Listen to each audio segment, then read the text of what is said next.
What's up, guys? This is Coach Grant with First Down Training, and today we're going to be breaking down some wide receiver press releases that you need to know. So we're going to be breaking down the exact technique behind these press releases, when to use them, and how you guys can perfect these type of moves. But also, fellas, if you're a wide receiver and you would like a daily off-season training schedule with all of the on-field wide receiver drills you should be doing for route running, press releases, your hands, the works, check out that very first link in the description below for our 8-week wide receiver on-field workout plan. It's a 2-month daily schedule with all the drills you need to do. Like we said, we map it out with sets, reps, and a video example of each specific drill so you know you're doing it correctly. So check out that very first link below if you're interested in that, fellas. Let's get started with this video. So now, this first release we're going to be talking about here is from Travis Hunter. This is a great release to use on a slant route on the goal line. This is the only time I like this is on a slant route, and especially on the goal line because we know the DB will sit. But I call this a 4-step release, kind of like a hesitation 4-step release. So we're going to break it down.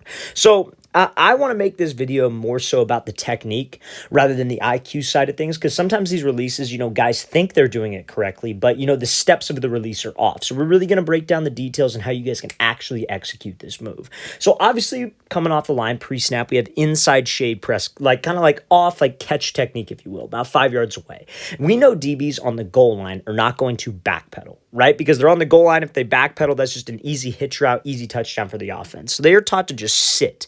Now, this is why you would want to use this release. Essentially, what we were doing is we were closing the space with the DB, throwing a head fake to the outside to sell the goal line fade, get him to jump and run underneath. Now, I know what you guys are probably thinking is oh, I thought if he was inside shade, I got to do a diamond release where I take 3 steps to the outside. Usually on a diamond release, though, DBs are not going to open up as quick as they would in the middle of the field. They're not threatened as much by that quick release fade. So something like this release would totally work. So this 4-step release, you want to think of it obviously off the line, he takes more than 4 steps, but the fork that matters is 4 steps. He comes off the ball, he closes the distance, he gives us a little hesitation. Now, we want to think of it almost, you guys have probably all seen that ladder drill before, where you have the ladder box, you step 2 in and then 2 out. And then the next box, you step 2 in and then 2 back out. That's kind of how you want to think of this release. It's 1, 2, 3, 4. It's in, out, in, out. That's how you want to think of this. So you see Travis Hunter here. He does 1. That's the first step. In, out, in, out. It's a 4-step release. Now, the reason why we think of it like that, the reason why that rhythm processes for me is the 2 quick steps in the box, if you will, on the ladder, keep your feet inside of your frame. Oftentimes what wide receivers will do on these kind of hesitation, foot fire releases, that their base gets super wide. Their feet get way outside their frame. They don't have any explosion. So you see how he takes those first 2 steps, they're inside of his frame. It's almost like he's very narrow, right? Which is a place that you never want to be when we are close up to a DB. But he takes those 2 steps, they're inside of his frame, so that third and that 4th step especially can be explosive, and we actually can sell this movement. So it's a 4-step release. Left, right, left, right. Now, another thing, anytime that you guys are working any form of a crossover release, some people would call this 2 quicks, 2 heavy steps. I've heard that phrase used before. Whatever helps you guys process, but I think of this as a 4-step release. Left, right, left, right. But on the last step of this, obviously, especially in man coverage, what's the DB supposed to be watching? He's supposed to be watching my hips, right? So if I'm making this last move, I'm making this heavy cut, I'm trying to get him to jump to the outside, I got to be loose with that upper body. I have to sell this fade with my hips, with my shoulders. I have to throw and actually step outside of his frame, because that is what will get this guy to jump wide, and that is what will get him to move off of his platform, which ultimately makes me win on the route. So for this 4-step release, I love this on the goal line when he is inside shade, trying to get him to bite to a fade. Could you use this in the open field? Absolutely. But I probably wouldn't use it on a slant in the open field. I would use this on some kind of inside release if he was head up. So if this DB's head up right in front of me, I would close the distance, left, right, left, right. Try to get him to jump outside and take the inside release. Great part about this release, I'm going to play at full speed, is that you see how Travis Hunter kind of slows it down. You could also go with a faster tempo. You could come off the ball quickly and then get to your 4-step. But that 4-step release is a great release to win on any type of route situation with an inside release.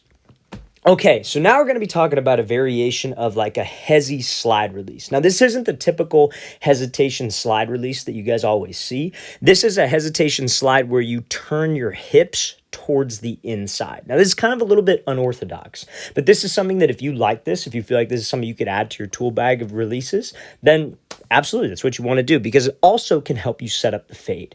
It's very, very important, fellas, that all these releases that you choose, because as a wide receiver, and I'll play this clip in a second, I know I'm talking, but all these releases that you choose, they have to build off of each other, right? Like you have to be able to mimic other things that look similar to that release. That's how you're unguardable. So let's watch Amari Cooper do this release. He hesitates off the line, turns his hips inside, and now normally that would make this DB really think slant. But maybe we've ran this a couple times before. Maybe we've gotten him on a fade, and I'm pairing my routes and my releases together. So we've all seen Amari Cooper do this before too. Like if you look at any film of him with the Cowboys, especially a lot of film with him with the Browns, there's a ton of examples where he'll do a little slide to the outside and then just take off. So it's like I've done that slide and go before. The DB has seen it. How can I build off of it? And it's with a release like this. So he comes off the ball, uses this little like punch step with his back foot. The steps in between right here don't really they matter obviously, but they don't matter in terms of the number of steps, like where your foot placement is. It's just kind of like a hesitation slide, and you just need to keep your feet underneath your frame. You need to keep a good pad level, you need to keep a strong base. Just do not let your feet get super wide. So when we can be in this position where my feet are under my frame, you see how Cooper starts to turn his hips to the inside. That is something that he has probably done before. We've probably had a DB inside shade press. He's probably ran a fade before where he'll slide, turn his hips to the inside to make it look like a slant, get the DB to sit, and then go run a fade. So now maybe the DB's seen it before. He's watching our hips, obviously, like we talked about in the last example in man coverage. So we slide off the ball, we turn my hips to the inside. Now I just put the brakes on. DB jumps off his platform, I put the brakes on, I slip and go run the slant. Now, I know what you guys are thinking. Well, coach, what if I do this? I turn my hips, I put the brakes on, and this DB does not bite, and I end up running into him. Okay, and that might happen. Sometimes a DB might just be in the right spot at the right time. That doesn't mean that I'm a failure and that I can't run routes. That means that you need to find another creative way to set yourself up to where if you do use this release, he has to move. He has to honor it. So what I mean by that is we go here, he's inside shade. If he wants to play that game where he just sits to the inside and I try to do this release, then what do you think you come at him with? You make it look the exact same. You hesitate. You turn your hips to the inside. He sits, and let's go dust him on a fade.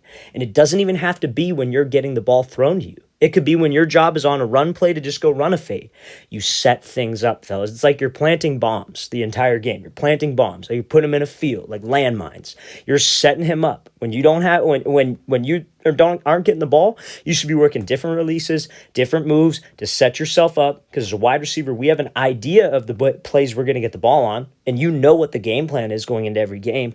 You just have to make sure you're doing the right things to set yourself up. This is a perfect example of that. So this is that hesitation slide with a hip turn. Just another variation of it. There are many variations of it. If you don't like the hip turn, totally fine. You could stay square. Just make sure that we are attacking vertically on a 45-degree angle to threaten this guy. Let's play it again full speed. Great job by Cooper pushing up, flipping those hips to sell that inside or make the releases look the same. Okay, so now I'm going to code this, I'm going to draw on the screen here in blue so it's easier for you guys to see. We are going to be working or talking about something called a split release. So a split release is another form of a hesitation release, but I think a lot of people misuse the split release and they don't know the exact reasoning behind the split release. And it's a reaction release. Okay, there's a great video of Cooper Kupp talking about this. I forget. I feel like it's that video where he was going over some wide receiver drills. I'm sure all of you have probably seen it before because it's a real popular video. But he's talking about the split release and how he wants to come to balance. He might call it something a little bit different, but let's watch this full speed. This is Sky Moore. So he does a split release, takes the inside release, and runs an outside breaking route. This kind of sail route, out route, however you want to think of it. So when he goes here, split release, that is essentially when you are taking your back foot and you're bringing it up even with your front foot, and your front foot steps outward. So you're pretty much splitting your feet. It's a way to kind of freeze this DB and then leave the DB. So when he goes here and he splits his feet, you watch his front foot. You see how it goes out, but it goes out slightly. And the back foot doesn't jump. It doesn't go wide. It just literally goes straight up. That is the technique there. That is how you can remain in a balanced position, and that is how you can be twitchy with this split release. And by twitchy, I mean like there's some urgency, there's some suddenness to it that kind of forces that DB to have to react. It puts him on alert, if you will.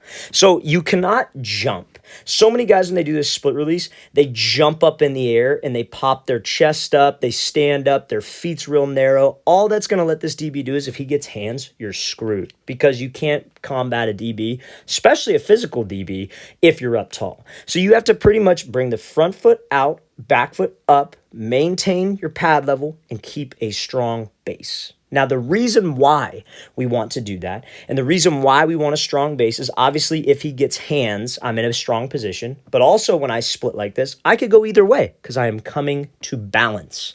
So I bring my feet together, come to balance. I posted a video on this a long time ago, me explaining this on a camp, and everybody, oh, if you jump like that, you're going to get jammed. It's a reactionary release. So yeah, if the DB wants to just lunge at us, okay, cool, that's fine. I'm in a balanced position. But if he reacts and shows his leverage, which he probably will, I can react either way and take what the DB gives me because I got to this position. So I get balance. Let's say the DB shades to the outside. He wants to protect the outside. He's got safety help. He wants to force us to the inside. We know as a wide receiver, if he's outside leverage, I can't force the outside release because I'll get walled all the way to the sideline.